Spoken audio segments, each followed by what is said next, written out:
How y'all doing? I'm Paul Ryan, your host of the Across the Cowboys podcast. This podcast is part of the Across the Sports broadcast family. I'd like to give a shout out to our listeners. If you're new to the show, thank you for joining us. And to our regular listeners, welcome back. With me, as always, is my co-host, the greatest co-host in the world, Mike the Pig Crumb. Mike, how are you? I'm doing good, man. I'm ready to get going. A little tired, but I'm ready to get started. I'm excited. I hear you, Michael. Let the people know where they can find you on Twitter. At CD Piglet, guys, nice and easy. Guys, I'm Paul Ryan. You can find me on Twitter at Paul_Ryan15. Well, here we are with season 2 and episode 2 of Mike and I's new series, Building the Cowboys. This series is going to be about building the Cowboys through the 2022 NFL draft. Mike and I thought it would be cool to have people we interact with on Twitter who were not only Cowboys fans, but also fans of college football and the NFL draft to come on the show and do a mock draft for the Cowboys. And of course, we have a couple of rules for this mock draft. Is one, there's no trade backs, and two, we're going to do 5 rounds only, or 5 picks rather. And so before we get started, I'd like to introduce our guest, NFL draft analyst for Pro Football Network, Ian Cummings, joins the show. Ian, how are you? I'm good, man. I'm good. Talking draft all day, writing draft all day. That's the name of the game in April, obviously. Rounding out, especially with the grading, rounding out evaluations, finalizing guys. So at the end of the day, we have a clearer picture. That's what we're all working toward. But right now, just happy to talk Cowboys, talk draft. I used to write for Washington. That was my gig before this a couple years ago.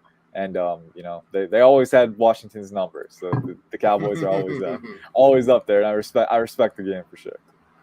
Well, Ian, before we get started, where can we find you on Twitter? Yes, you can find me. The handle is at Ian_Cummings_9. At some point, I might get rid of the underscores, make it a little simpler, but that's what it is for now. Pro Football Network is at PFN365, and they're always sharing mock drafts and draft analysis there as well. Yes, sir. Well, Ian, I know you're a company man, sir, but like I said, we did have a couple of rules. So can you just remind the audience what site you use for this mock draft? Yeah, so I use the Draft Network's mock draft. That's one where you can share the entire draft board and kind of go through the picks, pick by pick. The Draft Network, they do some great work. Damian Parsons, my guy, I love him. He's got some great phrases that I follow for evaluation, especially for running backs. I think slow to, fast through, right? Patience behind the line. I love the phrases that he uses. So shout out to Damian, Kyle Krabs, Joe Marino, a lot of guys that I respect with the Draft Network, and they put together a good product. So try that out. Whatever MDS you use, it's your choice. I mean, they all have really good features, and this one is one where, especially being able to go through the entire draft board and kind of see how it plays out and kind of look at the different choices that we have and analyze it. That's the key for this one. So I really enjoyed getting to kind of see that in action. Yes, sir. Well, Ian, let's go ahead and get after it. Talk to us about your first round pick. Yeah, so my first round pick for the Cowboys, it's always interesting mocking for the Cowboys because I feel like there's a lot of different ways that they could go, and especially with Jerry Jones, they're going to take the player that they like sometimes over need. They like to do that BPA stuff. So looking at how the board fell for them, I thought that the best player available for their needs was Treylon Burks. So that was the one that I went with. I think adding that receiver, obviously after trading away Amari Cooper, I think Treylon Burks is a unique receiver and a unique threat in that he has the size, he has the athleticism. Obviously didn't test quite as well as some people expected. I was never expecting 4.3. I think 4.5 for his size, for being 6'2", 225, is very good. He's got that build-up speed. So you give him a lane, you give him some space to work, and he can build up, and he can be tough to catch after that. So he's a good run-after-catch threat. He's very good down the field as well. You look at the 33.5-inch arms, really wide catch radius, and very good instincts at the catch point. He can rise for the ball. He can contort, use that body control. And he can just outreach defensive backs too. So I think getting that threat downfield as well, can free up the other options in the offense. Can improve his route running a little bit, but I do think he has the tools to at least be a decent separator in the short range with those slants, with those ins and outs. So I think the tools are there, and I love banking on the tools, especially with this guy where there's already an avenue for him to be successful with that rack ability and the contested catch ability. Yeah, and those Arkansas ties might be just too much for Jerry to part with, who I think has been known to make a splash or two on draft night. Yes, sir. Absolutely, absolutely. I mean, it's always tough with the Cowboys, right? Because as we've seen, CeeDee Lamb was another one where not a ton of people expected it, but it ended up being the pick. He'll take the best overall player, and Treylon Burks, I like him a lot, especially in this range. Like, again, I wouldn't like him in the teens, but I think this is the perfect value option for him. Where you get him, where he slides a little bit, and you're like, all right, we got to pounce on this. This is too good of a value to pass up. So I look at what he provides to the offense, that dynamic. You can get him those screens and let him build up, or you can get him downfield. Just really frees up the offense and provides talent for himself. but also if he's drawing attention, you're freeing up guys like Michael Gallup and CeeDee Lamb to produce as well. So it's kind of a symbiotic relationship. Whenever you have an opportunity to get a weapon like this who can produce in multiple ways, for me, it's a no-brainer. Mike, what are your thoughts on that pick?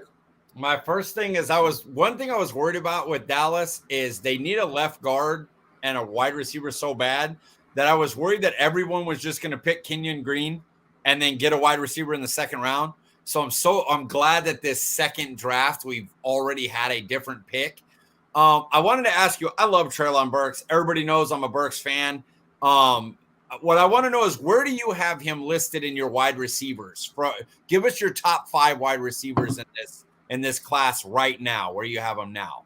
So that's a tough one, man. This wide receiver class is very deep, but very top heavy as well. I don't think there's a Jamar Chase or Jalen Waddle type prospect. I think they're both a little bit higher than the top guys in this one, but still, I mean, you look at the top end depth. I mean, there's a lot of very solid prospects. My wide receiver 1 is Garrett Wilson of Ohio State. I think he best embodies what I like to look for, which is a 3-level threat. Can you create before the catch with your route running, create at the catch with your body control and instincts, and after the catch with your run after catch ability? I think he provides that in the highest quantity. My wide receiver 2 is Jameson Williams. The speed is elite. Field stretching speed, can destroy tackling angles in open space. But I think he can be a complete receiver on top of that. You look at the hip sync that he has, the throttle control, can decelerate in an instant. So the tools are there for him to be an elite separator as well. Very good body control. The hands can be a little stronger, but I'm banking on that potential to be a complete wide receiver when he has the speed that he does. My wide receiver 3 is Drake London. I'm a big fan of what he has to offer for his size, being around 6'4", 219. He's definitely got the contested catch ability, and a lot of his production came from that mode, which could be viewed as a red flag. But I look at, I feel like you have to kind of confine that and look at the non-contested production as well and see if it's translatable. For Drake London, I think it is. I think he's got really good short area athleticism, where he's pretty agile, pretty quick on his feet, really efficient on those routes. The footwork is really what gets me. He's very efficient with his footwork, not a lot of wasted motion, and really savvy for a guy with his size. And then after the catch as well, can levy quick cuts, make guys miss, and he finishes with physicality. So I'm a big fan of Drake London. Wide receiver 4, it's a little bit of a curveball here. Texas Tech, Eric Ezukanma. I'm very high on this guy.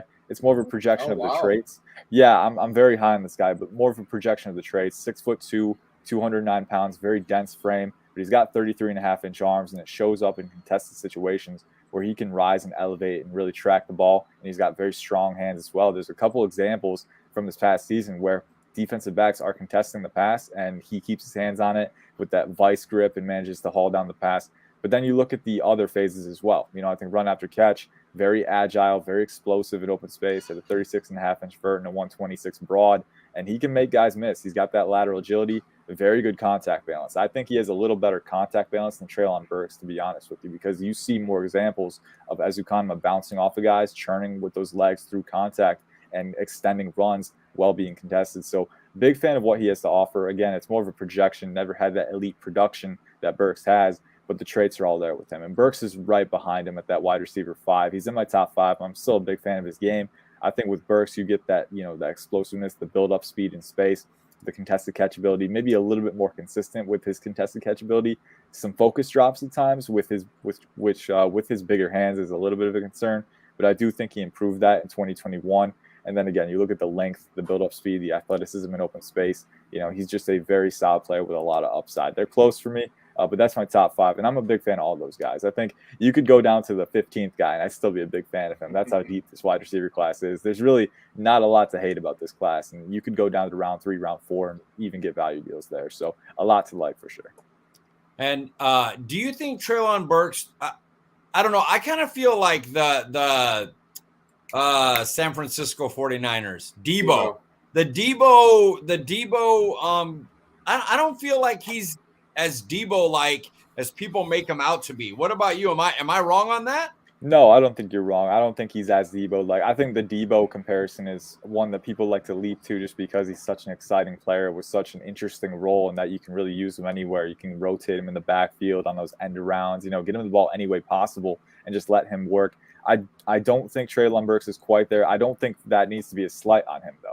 I think comparing him to Debo just kind of sets himself up to fail because, he's not going to reach that expectation because Debo is a very, very high bar to clear. Treylon is still a very exciting player in his own right.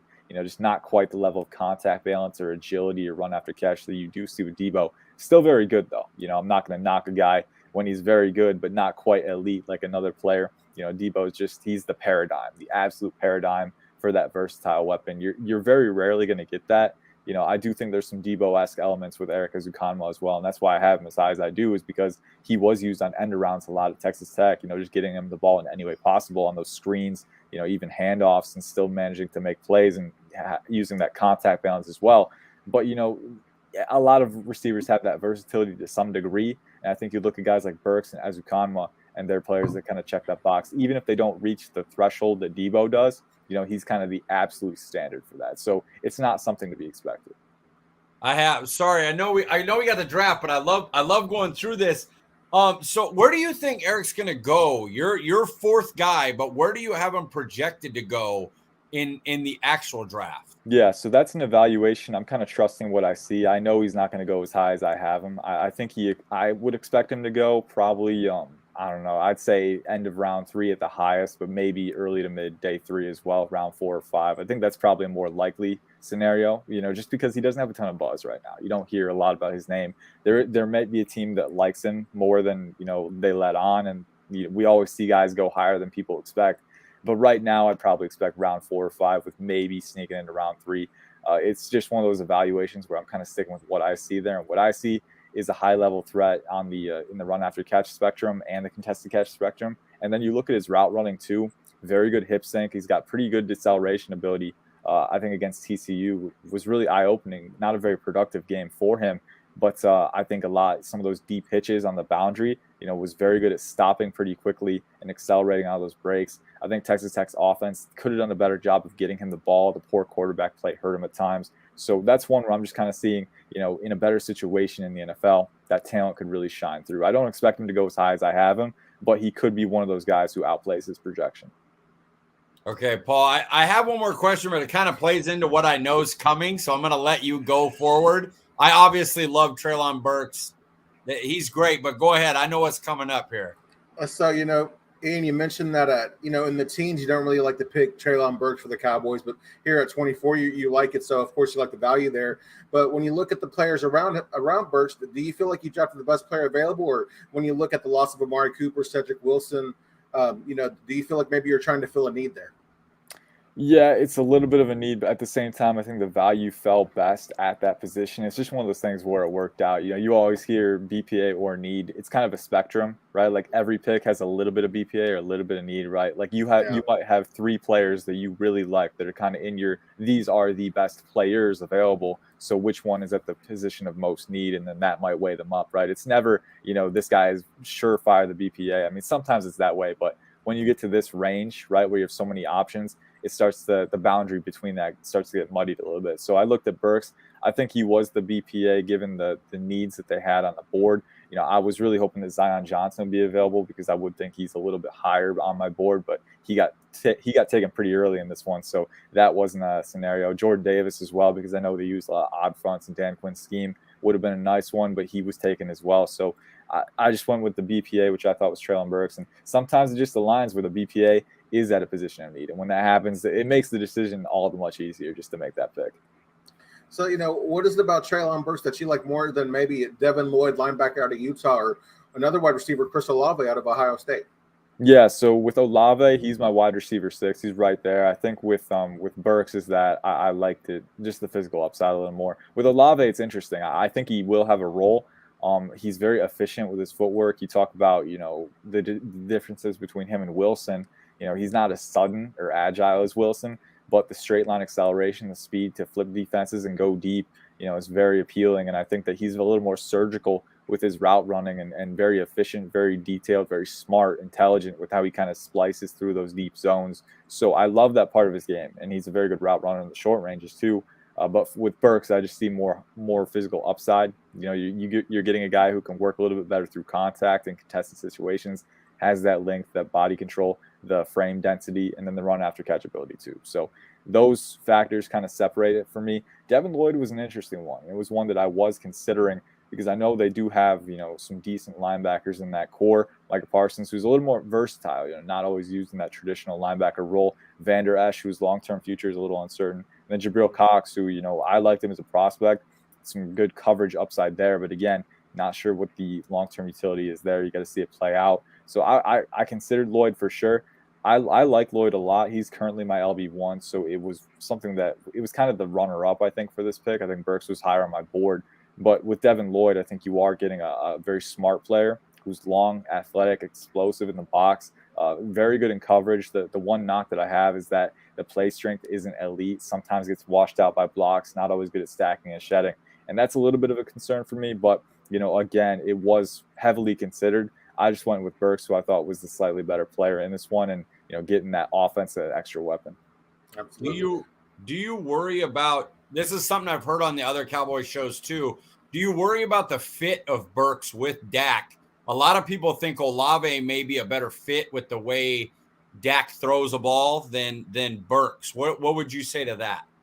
That's something that I'd have to reevaluate and consider. I looked more at how Burks complements the other options in the receiving core and the skills that he provides there. I think, ideally, if you're a quarterback and you have a 6'2" target with 33.5-inch arms, you'd be able to get him the ball.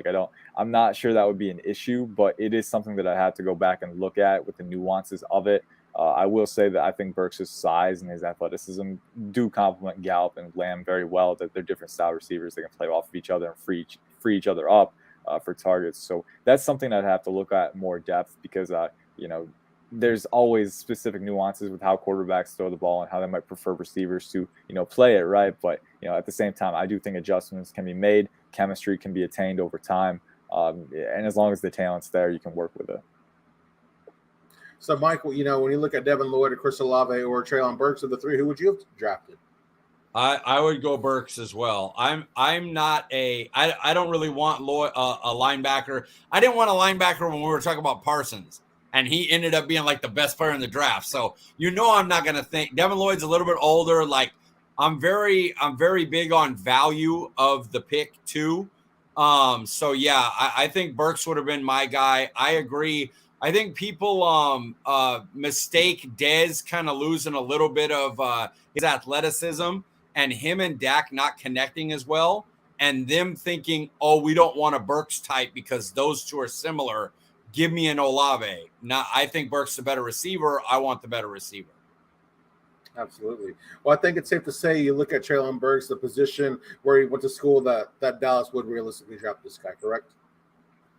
Yeah, I think so. I think so. Looking at the history now, obviously, I never want to go like, "Oh, this team loves to draft players from this school." But right. You do have certain correlations. I think the style player is more to why they pick him, right? I mean, Dez has been a comp that he's been compared to at times with the size and the frame density and the contested catch ability. So that's one where you might look at that and say this is a player type that they're familiar with, and they love banking on the upside at receiver. So there's a few factors that kind of mesh together for sure. Yes, this team's weird with how they did. Like I heard Tyler Linderbaum's measurements, and I instantly was like, "You won't even get a 30 visit here." I seen the list of 30 visits. I was like, "Yep." I wasn't shocked at all. They're weird about this Christian Watson. I was shocked when they said no. They like Christian Watson. I'm like, they're not going to draft from North Dakota State. Cowboys front office under Will McClay is weird like that, but Burks fits. Definitely, he fits the team. All righty, talk to us about your second round pick. Yeah, so second round, I mentioned Jordan Davis as a potential fit there because I know they were using a lot more odd fronts under Dan Quinn. So I know Quentin Bohanna played that role for them last year, but maybe some room for an upgrade there. And in round two, Connecticut's Travis Jones was on the board, so I swiped him up. I'm a big fan of what he has to offer, and I think he might provide better value in round two than Davis does in round one. Obviously, early downs, you're getting a guy who can, two gap and occupy blockers and allow one-on-one opportunities for your three techs, but also I think Travis Jones has the athleticism to be a pass rushing threat, and he's shown that lateral agility. He's got some hand usage in his arsenal. At the Senior Bowl, he was very, very difficult to block. I mean, that straight line power, the violent hands, the hot motor was running all week. So I think you look at what he has to offer. I think you could argue that he has more pass rushing upside than a guy like Jordan Davis, even with the freaky athleticism that Jordan Davis tested with.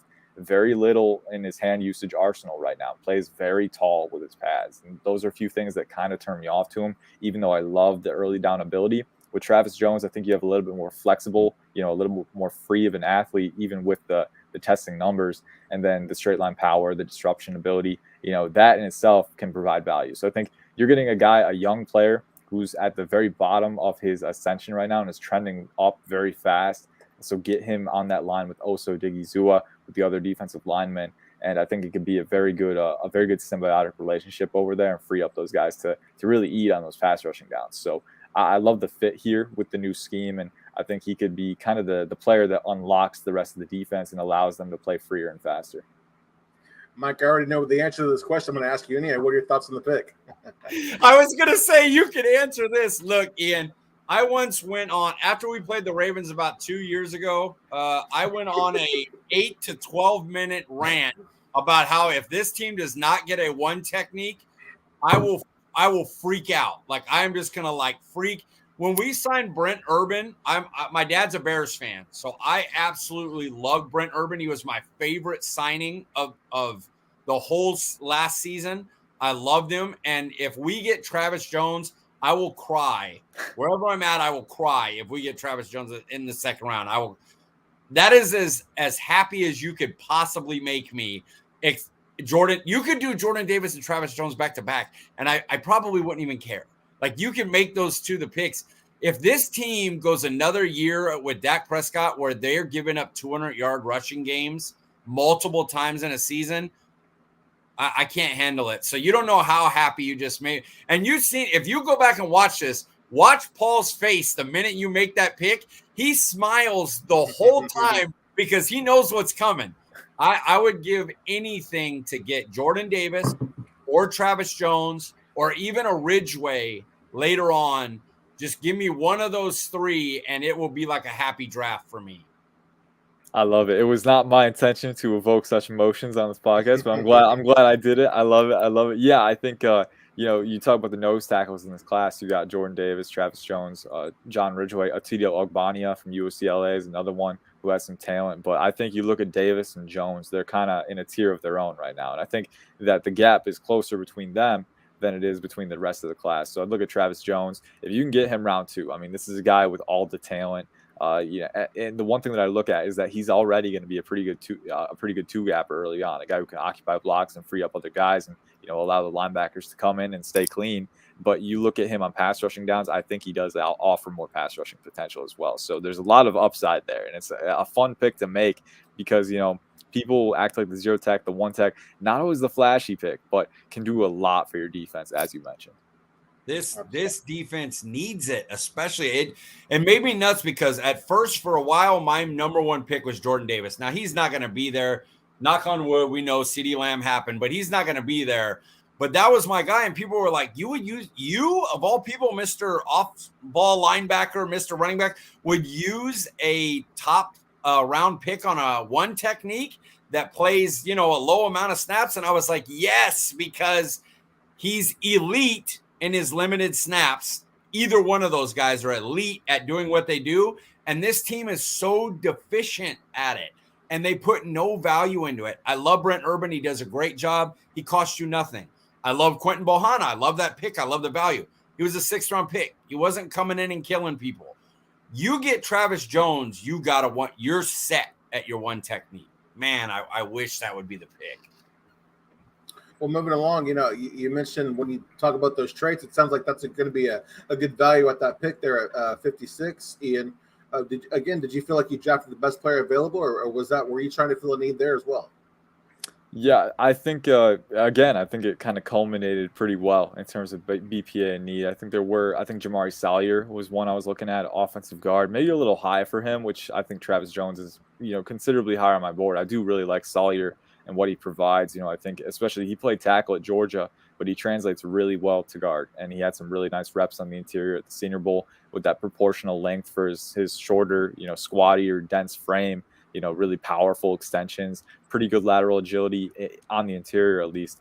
But looking at the value on the board, I think you look at the trenches. That was kind of where I wanted to go with this one, either offensive guard or defensive tackle. And I think that Travis Jones was the higher guy on my board. So helping out that defense and kind of providing that missing piece, if you will, to free up the rest of the unit. that was kind of the bigger value equation for me. BPA plus need. What's the biggest quotient here? And I think Travis Jones added up to that a little bit more than a guy like Jamari Salyer at guard. So I was hoping that I could get a guy later on at guard. I had some guys in mind, and I did get one in round 4 that we'll touch on. But right here, it was the nose tackle for me was like, yeah, he's higher on my board, so I'll take him. So I know you mentioned that you like the nose tackle there, but why Travis Jones over a guy like Quay Walker, linebacker out of Georgia, or Josh Paschal, edge out of Kentucky? Yeah, I think Quay Walker was another interesting one. I'm a big fan of what he has to offer. I think the upside for sure, 6'4", 241, very good athlete. I mean, you look at how he moves laterally, traversing gaps, huge fan of the player. I just think that, with Parsons, maybe the skill set a little bit redundant because I don't think he's an elite processor right now. I think he's more of that reactive OLB who has that projected versatility. But if I'm Dallas, I'd probably be wanting a guy who's a little more off ball, a little bit better in coverage. Quay Walker definitely has the potential there, but he can be a little clunky, sometimes loses track of guys. So that was enough for me to say Travis Jones is a little bit higher level player right now and at a better need for the Cowboys. So, it was close. But I opted to go with Travis Jones for that reason. And with Paschal, I like him too. I think he's a big 5 tech who can set that edge, but also rotate around the line and go inside, go outside a little bit. Very versatile lineman, high character guy. Very explosive, straight line power. Again, he's a little bit lower on my board just because I don't think the bend is there. But I do really like the player. For me, it was just Travis Jones. Kind of again that value. There's always a few guys that you like. You got to discern which one is the best mix of need and BPA, and Travis Jones was that for me. Well, Mike, I know who you're going to say, but of Travis Jones, Quay Walker, and Josh Paschal, who are you drafting? You're wrong. I would draft Quay Walker. I have him as a first round. I think he'd be a first round. I think he's going to be drafted in like the 28 to 35 area. And I really hate that I'm saying a linebacker over a DT. It makes me so mad. But I think I would go him just on my board. And then I think Dallas might go with the Georgia tackle guard. First of all, they love the big school. We all know that. Georgia can't get any bigger than that. They're going to love the length at, like he said, at his frame and the versatility of the linemen. And they will stretch a little bit if they have two guys that are similar. Like Jones has got to be above him on your. If you don't have Jones above Sawyer on your board, you're nuts. But they may go, you know what? We can get a DT later on. We need the left guard, and so they may reach a little bit for him. I wouldn't do that, but I just wanted to add that in. I would not be shocked if they don't go guard in the first round.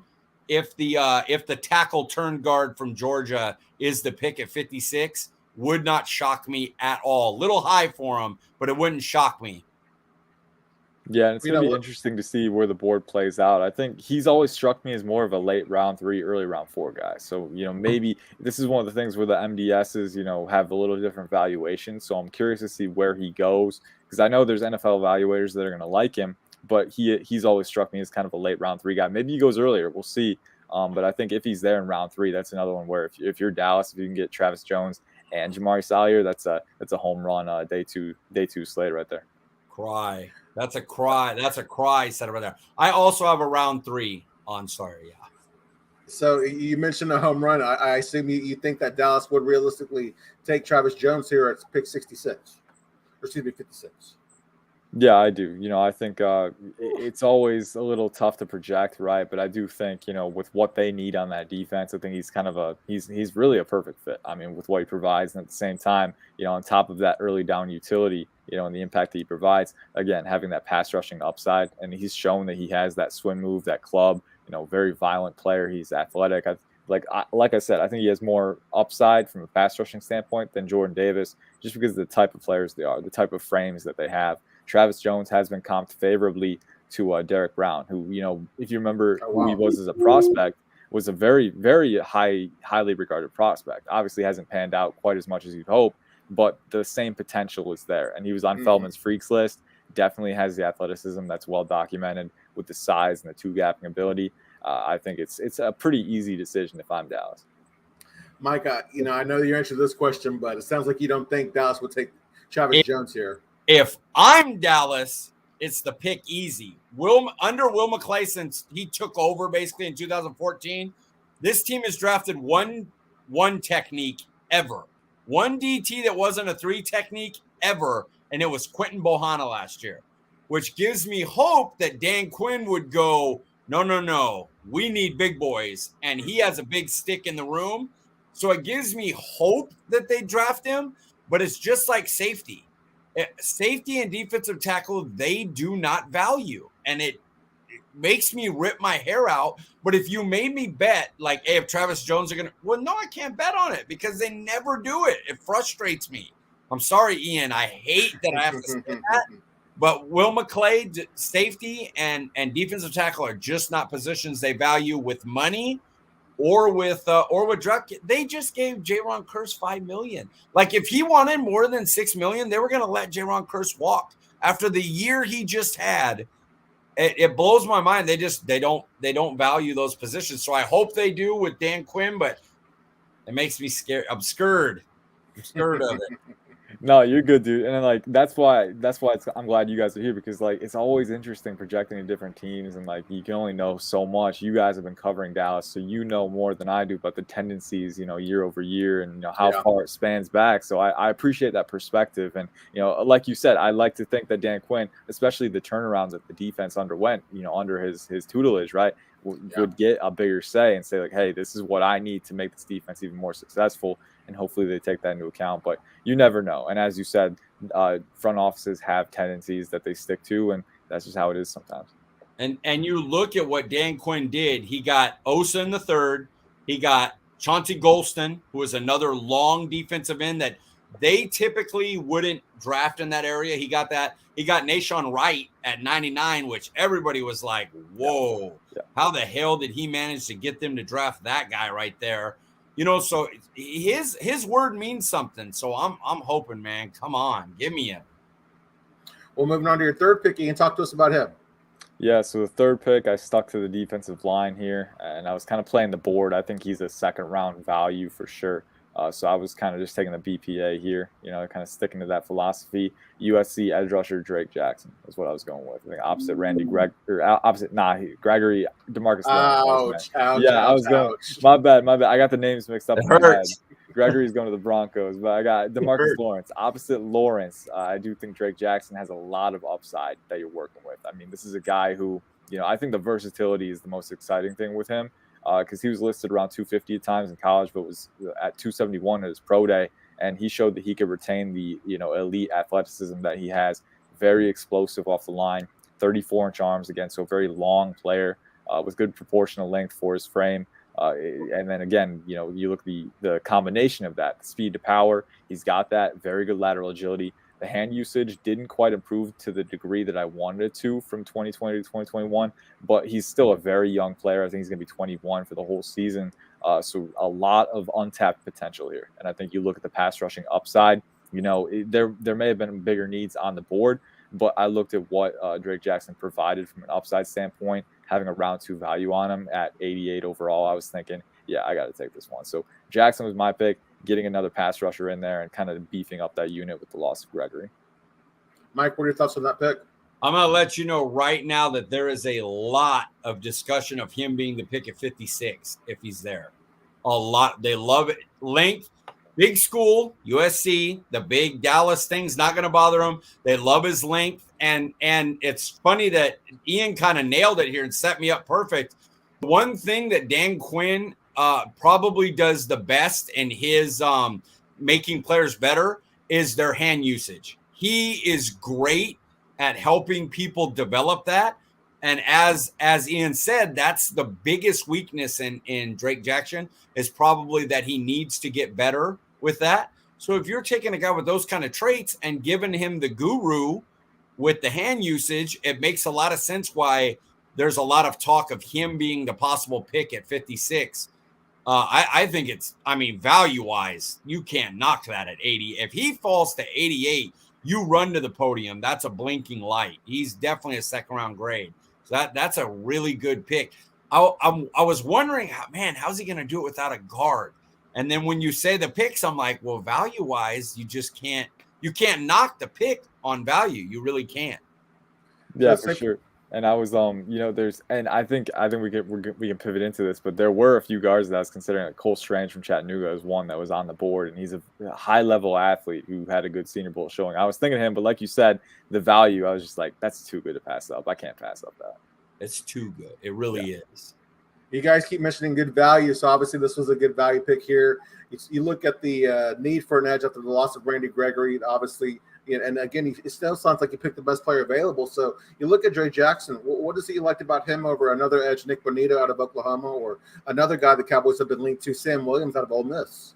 Yeah, so with Sam Williams, I'll start with him. The character has been a big red flag through this cycle. Obviously, allegations dating back to, I think, a few years ago.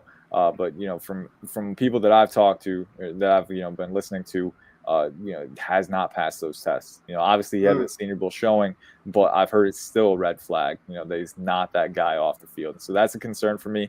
Obviously a very athletic guy, a speed rusher with that, dense frame as well. So you like that combination. Physically, there's really nothing lacking there. It's just character-wise, what are you getting off the field? And I think looking at Drake Jackson, there's not that red flag for him. So that's a little bit safer for me. Still having that upside, I'd rather invest in that.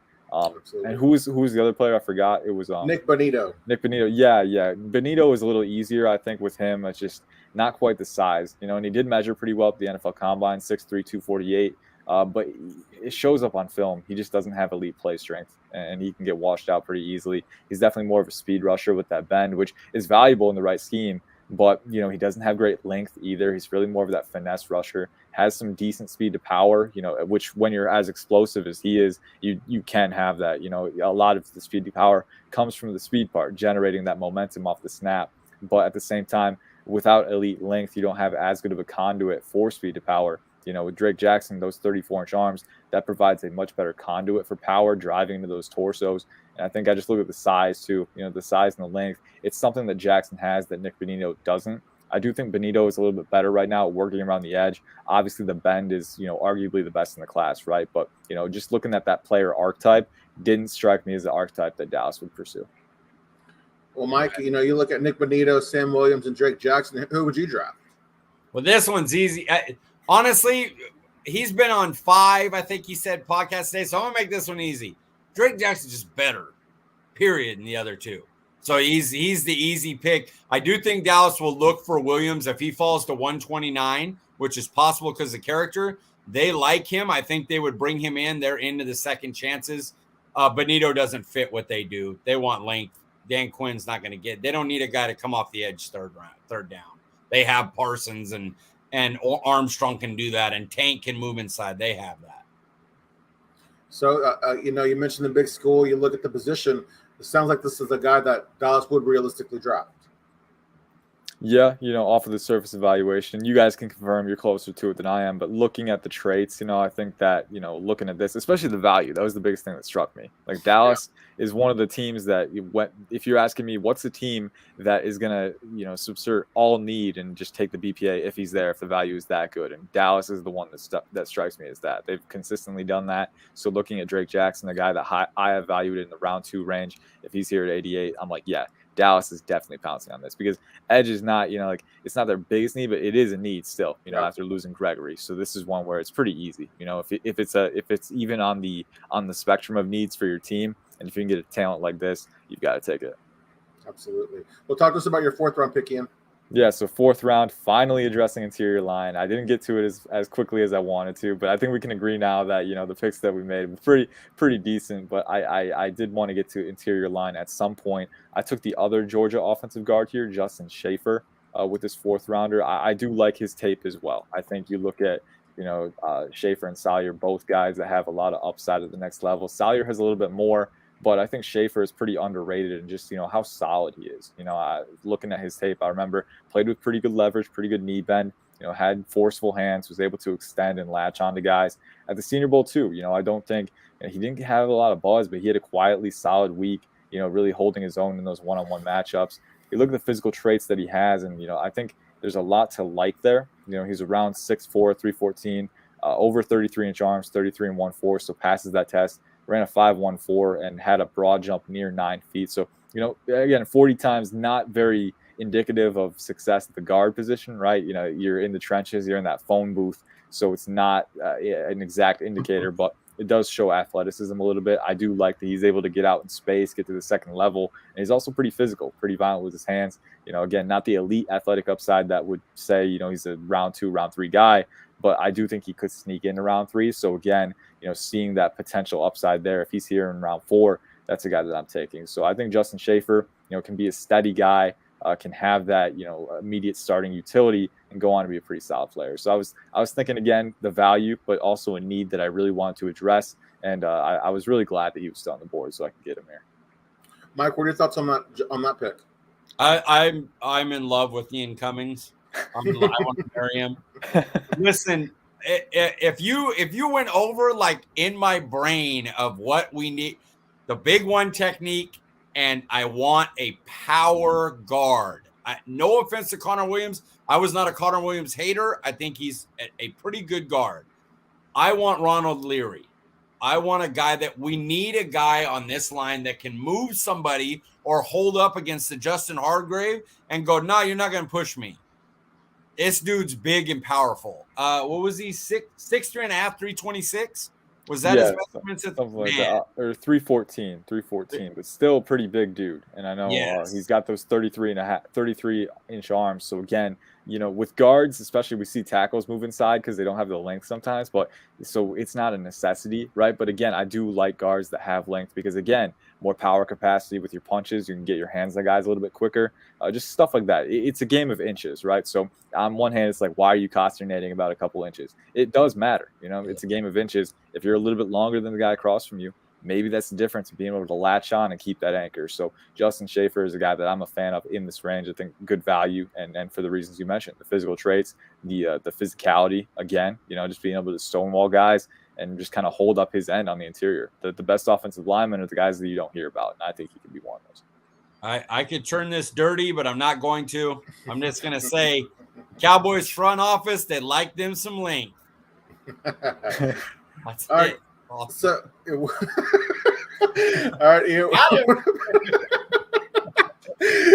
And what about Justin Schaefer? Do you like over Brian Cook's safety out of Georgia or Tyrese Robinson, another interior offensive lineman out of Oklahoma? Yeah, so Tyrese, I think he's a better player than Tyrese. Tyrese, the tape on Oklahoma was pretty inconsistent for me. The balance, the leverage, a lot of issues with the hand placement as well. So for me, it wasn't really, they're not really in the same tier for me as prospects. I like Schaefer considerably more. Brian Cook is an interesting one at this position. I do like what he has to offer in a certain role. I think he's more of a box safety, not that rangy guy up top. He's definitely a guy that's going to stay in the box, maybe rotate to the big slot at times. And he's good there. He's a great tackler. He's a good enforcer. But right here for the need, I think Justin Schaefer was a little bit better mesh of talent and need. You know, kind of like we've been saying for all the picks. I like Brian Cook in the role that he has. But, you know, I think if you're looking for that, a box safety, you might be able to get better value later on. You know, I'd rather address the bigger need right now, which is guard. Absolutely. Micah, you know, when you look at Brian Cook, Justin Schaefer, Tyrese Robinson, of the three, who would you draft? If I was Minnesota Vikings and playing a Zimmer style of split safety, I love Cook, but doesn't have the range to play what Quinn wants to play as well. He's right. Tyrese Robinson, I have on a 4. I actually have this is the lack of sleep. I apologize. I have Schaefer as a 3. So I like the value even at that. I would take Schaefer at 88 if it worked out right, and I wouldn't be mad. You know, you wouldn't jump for joy, but you wouldn't be pissed off. So, yeah, I think Schaefer's easy pick there. Can you, Ian, forgive me, but would you mind repeating the school that Schaefer is from? He's from Georgia, yeah. So he and Jamari Salyer actually played on the same line, so they were blocking together. So I think, you know, you could argue which Georgia guard is better. I like them both. You know, it depends on where you're getting them, but they're both pretty solid day 2, early day 3 targets. You know, the reason I'm asking is just because Mike and I know that Dallas has a tendency to only target bigger school players. So it sounds like, again, this is the guy. I mean, you're killing this drafting. I must admit, with all these picks, but again, another guy that Dallas would take here. Yeah, and it's just one of those things where you look at the value and if they're going to pounce on it. You know, the big school thing was something that I considered a little bit. You always want to take a look at the value of the board above all, but it is something that some some programs gravitate more than others. So it's one of those things where if you can get a guy from Georgia, he's proven he can play at the highest level, right? That always is a little bit of an element, especially for old school evaluators, right? That's something like, hey, he's tried and true, he's battle tested, right? So that always factors in a little bit. But bottom line, look at the tape above all. And usually, if you sustain success at a bigger school, there is a correlation where the better players are there. So it's just the way it is. Again, it's not a one-to-one correlation, complete one-to-one, but there is some weight there for sure. I'll give you another thing with Dallas there. And I swear to God, this is true. You're going to think it's bull, but I swear they worry about players not being able to play in the big media lights of Dallas. Like, it's not just like, well, who'd they compete against? Like, they legitimately see themselves as like, here's other NFL teams. Okay, now you got to play for Dallas, So they see Georgia national title, this and that. They see a littler school. They see like, who's the kid? Troy Anderson from Montana State. Yeah, everybody loves them. I'm like, don't even think about them. They're not going to pick the kid from Montana State because they go, oh yeah, he's good there, but what is he going to do when he comes to Dallas? He won't be able to. So I try to tell people, don't get your hopes up on that kind of stuff. So unfortunately, I'm dead serious about that. They believe that because, they're the Joneses. It's what they are. So they would pick the Georgia guy because they were like, well, he's Georgia. We know he's going to be able to come here and play. If it's close, that legitimately is a determining factor, which just blows my mind. But it's interesting. I'm going to make sure. I don't know if I'm doing another mock draft, a 7-rounder, but if I am, I'm going to make sure I kind of factor this in. I'll take all Bama, Georgia players all the way through all 7 rounds. You go through, you don't take little school guys. Now, like Michael Gallup, 3rd round, he was like 83rd overall or something, and it was Colorado State. Okay, something like that maybe. But for the most part, if they're not lengthy, 6-foot corners, 200-pound corners, got to have long arms at every position, and they got to come from the non-smaller schools. Otherwise, just eliminate them. Even if the value is better, they don't pick them. They just don't. All right, Ian, talk to us about your 5th-round pick. Yeah, so 5th round, and this is kind of, when you're getting into the mid to late day 3 range, at this point you've addressed most of the pressing needs, right, ideally. So what I'm doing here is, again, just playing the value on the board, and that's always we love this word value today, but it's really the quintessential. That's the MO of the draft, right? So you got to get the best value, and if you don't, you're going to pay for it, right? So trying to get the best value here, I went with Zach Tom, offensive tackle from Wake Forest. He's a guy who, I think has the athleticism, obviously tested very well at the NFL Combine. Little unorthodox frame, but he's got good proportional length. And I think the one thing that struck me for him is that I think there's 2 things here. Pass protection, very good there. Very smooth, very calm, collected, really good independent hands, which is an important thing. But also the positional versatility. Like, he can play tackle, but also you could project him across the entire line. And I think that in round 5, if you can get a guy with his athleticism, with that versatility, at the very least, he's a very valuable depth guy for you. But also we know Tyron Smith is getting older, has never been fully healthy. Maybe you're looking for a guy who can potentially succeed him in future years. Terrence Steele replacing Lyle Collins at right tackle. Like, there's room for Dallas to get a little bit better depth at the tackle position. And I think Zach Tom, at the very least, accomplishes that and has the athletic upside where you could potentially move on to him, a couple years down the road. So at this point, just looking for that guy who can provide that dual-sided depth and maybe starting ability in the future. And at multiple positions, I think for me, that was kind of the deciding factor for Zach Tom. Mike, what are your thoughts on that pick? We ready for it? This might be the first one in the times we've done those. Haven't gotten to Zach Tom yet. Got to be honest with y'all. Haven't gotten to Zach Tom yet. So in this case, I have to secede to Ian Cummings' expertise. He got one that I don't know quite yet. I will do tomorrow. I'm off. I promise you that will be a player that I look at first thing. But I got to hear who else is available because I don't know. I got to be honest. So our expert here, Mike, he doesn't know much about Zach Tom. So Ian, talk to us. I mean, you look at him, a player like him. Is this again a good value pick, a word that we've used a lot? And again, did you draft the best player available, or was that somewhat of a need pick? Yeah, I'll start with Zach Tom, the player. I mean, 6'4", 304, so a little bit lighter, but he's got 33 1/4 arms. Ran a 4.94 at the combine, had a 33-inch vert and a 9.10 broad, so had a 9.66 RAS. So the athletic traits are all there.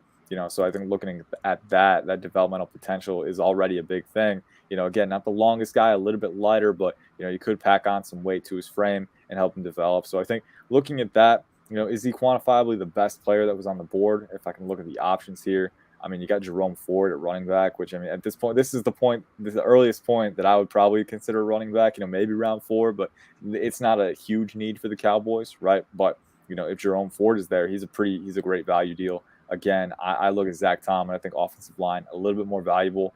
So if I can get a running back later on, that's what I'm going to do. Caleb Evans at corner. Again, I just think, Zach Tom providing a little bit more need. I think he's a little bit higher on my board too. So again, it was one of those things where, you look at how it meshes. One guy that I did consider is Damone Clark, LSU. Now, he's not going to go as high as he would have with the injury, so he's not going to be available for the first year. But, again, very talented guy. I had him as a top 100 guy before the injury. So if he's here at this pick, if you're the Cowboys, we know they drafted Jalen Smith, and he wasn't available early on. So, especially in round 5, if you can take this guy, this is a guy who has sideline-to-sideline range around 6'4", 240, right? So huge size, really good range, really good tackler downhill. All the traits are there, and has flashed Mike capabilities. So he's got some coverage upside. The big question is the injury. But, if you're cool with waiting a year, redshirting him, and letting him come back, he had surgery, so he's on track to make a full recovery. That's one that I would seriously consider. So Damone Clark as well. If you're willing to let him sit a little bit, he can come and be a really solid player for you down the line. But at the end of the day, I went with the immediate availability with Zach Tom. You could go with either one. I think those are the top 2 for me. But, just looking at the immediate availability, the versatility, and the starting upside, Zach Tom checked a lot of the boxes. Well, here's my question for you, Ian. You look at Zach Tom. Why is Zach Tom over a guy like a Haskell Garrett? Again, adding some depth to the defensive line, or another player you just got done breaking down, Damone Clark. Yeah, I think for me, it was just the athleticism, the versatility. With Haskell Garrett, I'm not as high on him. Again, it's just the one thing where Tom was a little bit higher on my board. I think if you're Dallas, if you can get a guy like Wisconsin's Matt Henningsen in round 5 or 6, that's one that I really like. He's very explosive, very powerful. I do like Garrett, for what he is. I think he can be a good 3-tech, but again, he's explosive, but not super long, not super powerful, more of a dense, high motor guy. I don't see the elite upside that I do with a guy like Henningsen. I think Henningsen, a high motor guy with more length and more explosiveness off the snap. So for me, it was just, the value equation, obviously looking for another 3-tech to add to that rotation. But I also think with the uncertainty at tackle and with the importance of that position, that was one that kind of stood out to me. Like, all right, I want to try and get a guy with the physical traits to develop and the versatility and the depth. I think at the end of the day, Zach Tom was the guy. Because let's say, you get another option at tackle, but maybe at guard, you have some turmoil in the years to come. Zach Tom can rotate in there as well. So I think having that security, that was one of the deciding factors for me that pushed him a little bit, like a notch above the other guys. How do you rate him with Ball compared to Ball, who they picked last year in the 5th round? Josh, not as a person, obviously, but if you did check him out as a player, how would you rate those two comparatively? I'd have to look back. I think off of my first thoughts here, I think Ball, bigger, longer, right? But I do think Tom is just as athletic, and I do think he's a little cleaner with his hands. I think the biggest thing with Tom is that, again, clean with his hands, calm and collected in pass protection, very smooth in his pass sets. So I think a little bit cleaner right now, a little bit higher floor, more versatility positionally, Ball with a longer frame and maybe a little more upside. But I do think Tom still is pretty good in the upside department and has the versatility to look for. Mike, when you look at Haskell Garrett, Damone Clark, and Zach Tom, of those 3, who would you have drafted? Well, because I went Jeff Kavanaugh on this one and had to be like, hey, Dane, what do we think about this guy? Because I didn't know him. I will say this. If I'm Dallas and I don't trade up, I don't use it, I'm using one of those 5th or 6th on Damone Clark. I am. I think when I was watching him, he was one of my favorite. I had him above Quay Walker at first. I had to go over a little bit more Quay Walker, but he's very, forgive me for this, but Parsons-esque. He has a tremendous amount of athleticism and an ability to go here. Like, could he cover? Sure, he has the athleticism. Could he pass rush the passer? Sure, he has the ability to do that. Is he fast enough to get sideline to sideline? Yes, he does. He doesn't see it as well yet, but he's a guy you take then if the health goes and he gets a year to look at tape and stuff while he's getting healthy, he could be one of those that you're like, wow, what a pick that ended up being. So I will say that since I don't know about Zach Tom yet, I will tomorrow. I love the idea of getting Clark in the 5th. Yeah, you look at the position, the versatility, and at this point in the draft, I think it's safe to say that Dallas would realistically maybe make the move here. Would you guys agree? Yeah, I think it's definitely one that I would consider making as well. And looking back, like if I flipped a coin 100 times, I'd maybe pick Tom 51 times and Clark 49 or something. Like it's pretty close, right? I love, and especially with Clark, you mentioned when he was healthy, like before the injury, he was a top 100 guy for me. He was ahead of Tom. It's just as simple as that. So it all depends on how you view the injury and how you value immediate utility. If you're Dallas, especially, like you're going to be competing either way, right? So maybe you have some flexibility. It's a 5th round pick. So at this point, you're not going to consternate too much if you get a guy who can't play right away with a 5th round pick, because the idea is that he can provide you much more than a 5th round pick once he comes around. So, thinking on it more, I maybe make a different pick the second time around. I'm a bit, like I said, Damone Clark, like you said, his tape, the upside is very evident. Again, the processing can be a little inconsistent, but the flashes are there. One thing that I always like to stick to in my evaluation is consistency versus capacity. Is it a consistency issue where he has the processing capacity but just doesn't use it consistently, but has the capacity to build on? Or is it one thing where like he doesn't have the capacity, so isn't always being able to keep up with the flow of the play, just not used to that pace? With Clark, I think he has the capacity, just more of a consistency issue, more of a diagnosing, that stimulus problem. But I love the upside that's there. The range, it shows up a lot. The physicality, the length, he's got all the traits right there. So if you're comfortable with using a 5th round pick on that guy and letting him sit for a little bit, I would definitely make that, because it could pay, even more back down the road. Absolutely. Well, Ian, I know that we didn't get to all of your picks. So, talk to us about the rest of your draft. Yeah, so round 6, if I can go here. Well, actually, round 5 first. Yeah, there's 2 more in round 5. That's right. So with the next, well, actually 3 more. Wow. Yeah, I'm scrolling through here. We got a lot of picks here. Round 5. Get Clark. They got to get Clark with one of those 5s. Unfortunately, Clark went right off the board.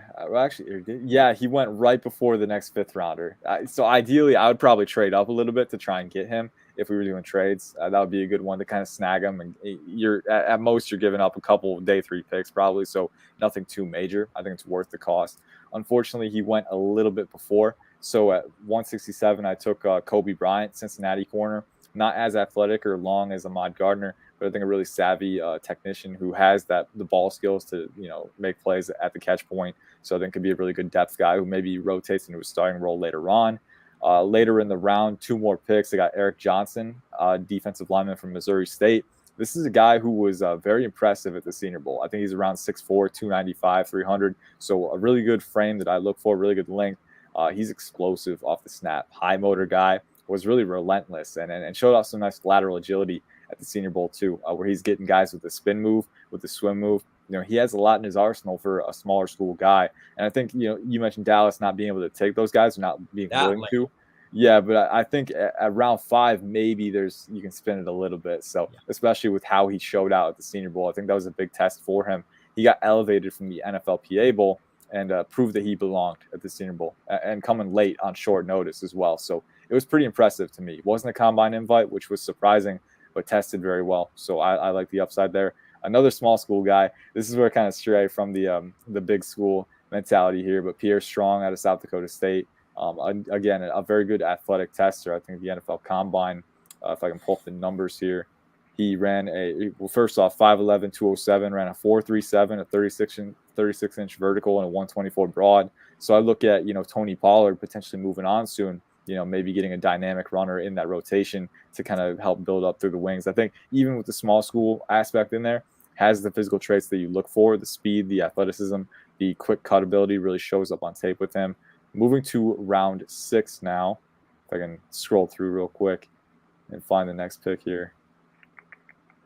Yeah, so they don't. I guess they don't have a round 6 pick. So we'll go to round 7, and we have. Yeah, they don't have a round 7 either. So that's it. That's it. I couldn't remember if they had a round 6 or 7, so I had to scroll through. But I guess that's it. If I'm the Cowboys, I'd try and get an extra one just because I love picks. That's just me, though. I have a problem with too many picks. But, so that's the draft right there, rounding out with Kobe Bryant, Pierce Strong, and Eric Johnson. All right, well, Pierce Strong wasn't from Florida. I'm thinking of a different one. Sorry. Dameon Pierce. That's it. That's what I was thinking of. Yeah. Thank you. Sorry. He's a fun player, too. He's a physical dude.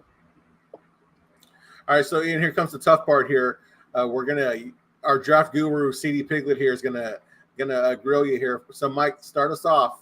Grill him. Did Ian fill Dallas's draft needs? Yes. And the thing is, here's what a lot of people are not going to understand when I give this an A+ already, because they're going to go, yeah, but he got a left guard in the 4th round. And first of all, left guard value, you got a guy that can start. The value of a guard is excellent. And yes, he could go in there. I think he'd take McGovern's job now. So that's an A pick anyway. But say you mind my dogs, they like your draft too. So say you didn't even get a left guard. Okay, well, free agency is supposed to do that. So don't get mad at him doing his job as a drafter by getting the best players because you didn't do your job in free agency and fill a hole at left guard. So that's the first thing. If you're going to get upset, don't get mad at me. He drafted up value, positions you need, people that I love at those positions. I mean, the minute you said Travis Jones, I was like, okay, this is an A, and we're just going from there. But, man, I know my man last week's going to be so mad. This is an A+. How can I – you got Drake Jackson at 88. Like, that's a whole – you would – I'll just tell you this right now. If Dallas said you don't get to see who's there, you don't get to see who drops, but you can take this draft, I take it. I'll take it and we'll go into the draft and I'll be good. I wouldn't even care. And if the draft came up and it was like, oh, you could have got, somehow Cross fell from top 5 down, I'd go, that's all right. I'll live. I got picks across the board. So I'm happy. So, looking at Ian's draft, though, Mike, are there any positions that you feel still need to be filled? No, you're good. You got left guard. You got wide receiver. You got one technique. You got a running back, which was very important because he mentioned Pollard, but people are going to forget that Zeke's out starts next year. And if you think they want to pay $15 million to Ezekiel Elliott right now, I don't think so. They're getting rid of Lyle Collins and Randy Gregory and Amari Cooper. Those aren't running backs, people. So, don't be surprised if we're reloading. If they even take a running back sometime early day 3, because they're about to reload at running back. All right, you mentioned A+. That's the official grade for Ian's draft, yes? Yeah, I got to give it an A. And I said that I would adjust, going on after I see people's drafts. But, man, I mean, Burks, great value, position to need. Jones, great value, position to need. Jackson is just – I'm not even an overly fan of Jackson. At 88, run to the podium and get him. It's a great draft. I mean, the left guard is really like a power left guard that you need to slide in and start. I would take him at 88. You got him at 129. Like, it's a great draft, man. You nailed it, Ian. It was excellent. Thank you. I thought, because I have a Washington background, I thought about playing that double agent, getting a kicker round 2, something. No, I decided not to do that. But I'm glad I got the A+, man. That's a big boost here. Big boost. Bro, you got Carson Wentz at quarterback. I got to give you something, man. I know we have it pretty rough right now. So anywhere we can get it, that's good. That's great, man.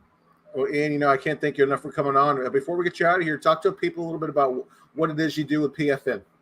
Yeah, so what I do, just NFL draft analyst, just basically watching tape a lot. That's kind of the gist of the job, right? But so far, right now, a day in the life, obviously updating scouting reports, final updates before the draft. Got a new grading scale I'm trying out this cycle, seeing how it plays out, grading players and running through tape one more time. I always want to get a fresh impression before I finalize a grade, just in case there's anything I missed in the previous evaluation. So that's something that I'm trying to do. Want to get through maybe at least 100, 125 guys before the end of the draft and see how that plays out. But got that ranking system down. Podcasts, obviously, me and my guy, Ali Hodgkinson, he's the other draft analyst there. Great dude. We have Monday and Thursdays our record days. The pods come out Tuesday, Friday. We're doing positional breakdowns right now, a little 30-minute snippets of positions. So check those out. Cool. And then Monday and Thursday at 7 p.m. as well, we do Twitter Spaces. So you can pop in, listen to us, just kind of talk. And then also we got AMAs. Ollie's is on Tuesday at noon. Mine is on Friday at 5. So a lot of stuff going on, man. It's a crazy time, but it's what we signed up for. What's the name of the podcast again? Yeah, so it's the PFN Premier NFL Draft Podcast. It's on Apple, iTunes. So what we've been doing so far, we've ran through a couple positions. I know we've done wide receiver, corner, safety, and then I think we just did linebacker today, so that one will be out. We only go through the top guys. We give some names at the bottom, but we are trying to, there's a limited amount of time, so we try and make the most of it with the top guys that we can. But it's always fun to kind of decode those positions and kind of sift through it. So. All right, I'm going to have to get it from you because there's a couple here, but I want to get that. I love that. And the 30-minute format is so nice. Yeah. It's awesome. So, yeah, I'm going to make sure I'm going to get on Twitter.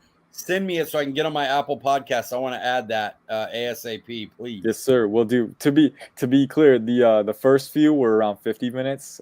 We were recently switching to 30 because that's more digestible. We love to talk to a fault, so we're trying to minimize that. But yeah, we're trying to get to 30 minutes for the rest of them. But even the first ones that are 50.